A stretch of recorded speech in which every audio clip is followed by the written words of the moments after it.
கதை படிப்போம். வேட்டைக்காரன் ஒருவன் 2 நாய்கள் வளர்த்து வந்தான். அவற்றில் ஒரு நாய் அவனுடன் வேட்டைக்கு செல்லும், மற்றொரு நாய் அவனது வீட்டை காவல் காத்து கொண்டிருக்கும். வேட்டைக்காரன் வேட்டைக்கு சென்று திரும்பி வீட்டிற்கு வந்ததும் வேட்டையில் கிடைத்ததை வீட்டு நாய்க்கே எப்போதும் அதிகமாக கொடுப்பான். வேட்டை நாய் அதை பொருட்படுத்தவில்லை. இதேபோல் தினமும் வேட்டையாடி விட்டு திரும்பி வந்ததும் வீட்டு நாய்க்கு அதிகம் கொடுத்தான். அதை கண்ட வேட்டை நாய்க்கு அப்போதுதான் வருத்தம் ஏற்பட்டது.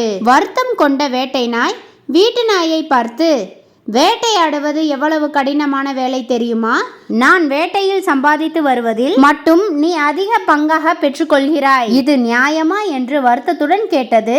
அதை கேட்ட வீட்டு நாய் சிரித்து கொண்டே, நண்பனே, இதில் என்னுடைய தவறு எதுவுமில்லை. நீ என் மீது ஏன் வருத்தப்படுகிறாய்? இந்த தவறு நம் எஜமானுடையது. அவர் எனக்கு வேட்டையாட சொல்லி தரவில்லை. மற்றவர் சம்பாதித்த பொருளில் பங்கு பெறத்தான் சொல்லி கொடுத்திருக்கிறார் என்று பதில் கூறியது. அதை கேட்டதும் வேட்டை நாய் எதுவும் பேசாமல் இந்த அநியாய உலகத்தில் நியாயத்தை எதிர்பார்த்தது தவறு என்பதை உணர்ந்து அமைதியாக சென்றது.